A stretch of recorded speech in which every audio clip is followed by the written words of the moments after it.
1884년에 발생한 갑신정변 이후 10년 동안 큰 사건은 일어나지 않았습니다. 그래 보였던 거죠.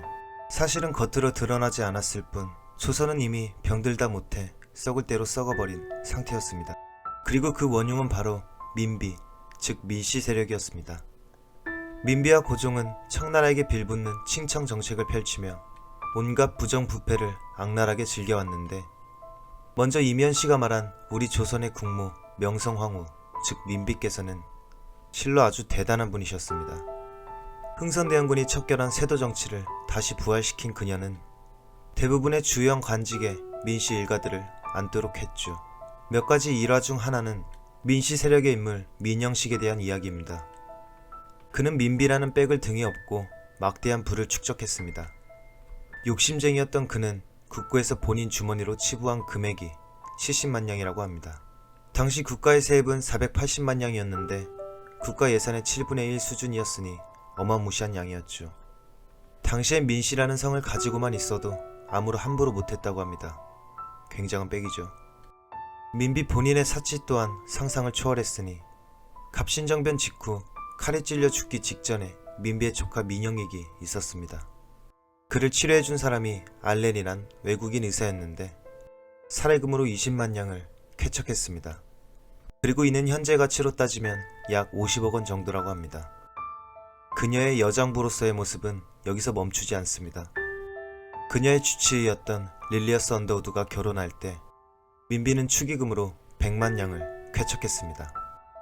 국고 세입의 5분의 1에 해당하는 상상을 초월한 액수였죠.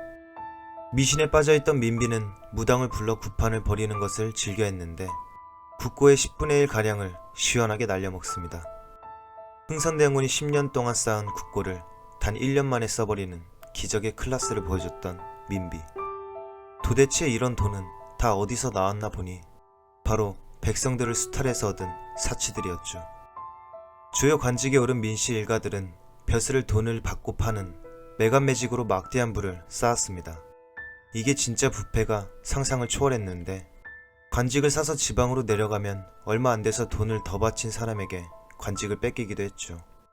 그렇기에 관직에 있는 사람은 민씨에게 뇌물을 바쳐야 했기 때문에 백성들을 더 괴롭히고 수탈했습니다. 이 모든 것이 민씨가 집권한 후부터 이어져 왔죠. 그리고 결국 큰 사건이 터져버리게 됩니다. 당시 조선 말기엔 사람이 곧 하늘이라는 만민평등 사상인 동학이 널리 퍼지게 됩니다. 그도 그럴 것이 부패한 탄간오리들 뿐만 아니라 청나라 일본의 쌀 수탈과 상업 침해로 농민들의 삶은 더욱 악화됐기 때문이죠. 그리고 1894년 전라도 고부 지역에 부패한 탄간오리 한 명이 등장하게 됩니다. 그의 이름 조병갑. 그는 고부에서 군수로 재직 중에 농민들에게 강제로 새를 징수하고 부유한 농민을 잡아들인 다음 갖가지 죄명을 씌워 2만 연양의 재물을 빼앗고 지 아버지의 공덕비를 세운다고 강제로 1000연양을 거두었습니다. 여기에 더 나아가 저수지였던 만석부를 만들도록 농민들에게 명령했는데 돈도 제대로 주지도 않고 심지어 이 저수지를 사용할 때 말도 안 되는 세금을 내게 했습니다. 참다 못해 화가 머리 끝까지 난 농민들은 그렇게 녹두장군 정봉준을 선두로 봉기를 일으키게 됩니다. 이게 바로 동학 농민운동의 시작이죠. 저수지인 만석보를 파괴하고 관할을 점령하여 착취당한 세국을 빈민에게 나누어 주었습니다. 이를 알게 된 조정에선 조병갑을 처벌하고 고부의 신인 군수를 임명하여 농민들을 타일러 스스로 해산하게 했습니다. 근데 이것을 조사하기 위해 조정에서 보낸 안핵사 이용태가 내려와서 느작없이 밀란 관련자들을 심하게 탄압하였죠. 여기서 이제 사단이 나기 시작합니다. 이것들이 말로는 도저히 안 된다는 걸 깨달은 녹두장군 전봉주는 각 지역에 통문을 보내어 무장된 농민들과 함께 다시 봉기를 일으키게 됩니다. 사실 훈련도 제대로 받지 못한 일반 농민군들이었지만 조정의 관군들을 이겨버립니다. 이는 정부가 이 농민들을 제압할 능력도 제대로 된 군인들도 없었다는 것이었죠. 그 정도로 조선은 아무 힘이 없었던 상태였습니다. 그렇게 동학 농민군들은 쭉쭉 밀고 와 전주성을 점령하게 됩니다. 이는 조선의 곡창지대를 장악한 것이기에 아주 엄청난 큰일이 일어난 것이었죠. 농민들이 원한 것은 어려운 게 아니었습니다. 신분철폐, 토지개혁, 조세개혁, 사람답게 사는 것, 단지 그것만을 요구했죠. 이에 깜짝 놀란 우리의 조선 정부는 민중들을 달래주고 민중들의 불만과 요구를 들어주기 위해 귀를 기울이기는 개뿔. 우리의 국모 민비께서 외쳤습니다. 청나라 도와주세요. 사실 기득권층에게 있어선 이 농민들이 고통을 받아야 지들이 잘 먹고 잘 살 수 있었기 때문에 농민들이 원한 사람답게 사는 요구를 들어줄 수가 없었죠. 그리하여 청나라 군대가 조선에 들어오게 됩니다. 그리고 갑신정변 때 청과 일본이 맺었던 텐진조약, 일본도 이 텐진조약을 구실로 조선에 군대를 파병하게 됩니다. 사실 일본은 청나라와의 전쟁을 위해 만반의 준비를 한 상태로 들어오게 된 것인데 이를 눈치챈 정부는 뭔가 잘못됐단 생각을 하게 됩니다. 그래서 다급하게 조선 정부는 동학 농민군들에게 화해를 요청하게 됩니다. 이게 바로 전주화약. 맺을 거면 진작에 맺든가 이미 엎질러진 물이었죠.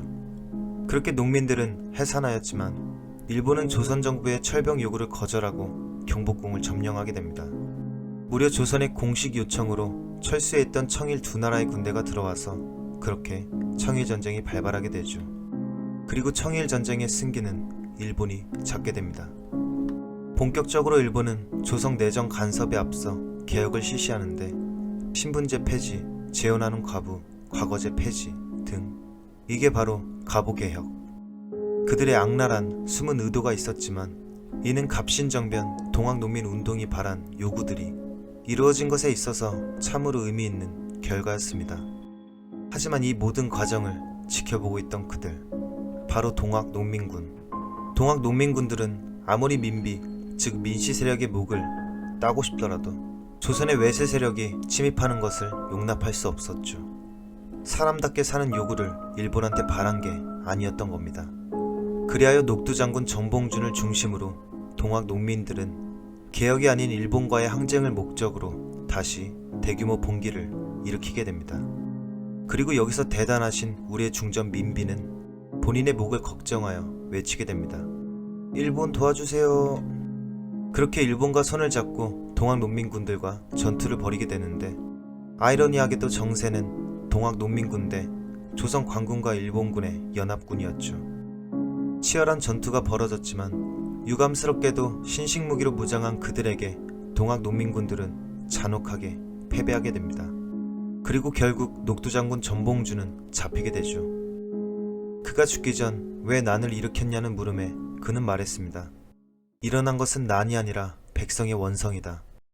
민병을 일으킨 것은 기울어져가는 나라를 구하고자 하며 백성의 삶에서 폭력을 제거하고자 했을 따름이다. 1894년 갑오년에 이 모든 것이 일어났기에 아주 중요한 해였습니다.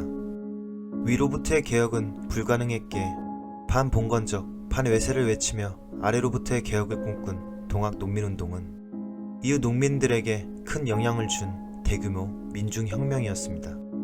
하지만 한편으론 청일전쟁에서 일본이 완전한 승리를 하게 되고 1894년 갑오년은 끝내 일본의 조선을 향한 야망이 이루어지는 해가 되어버렸죠.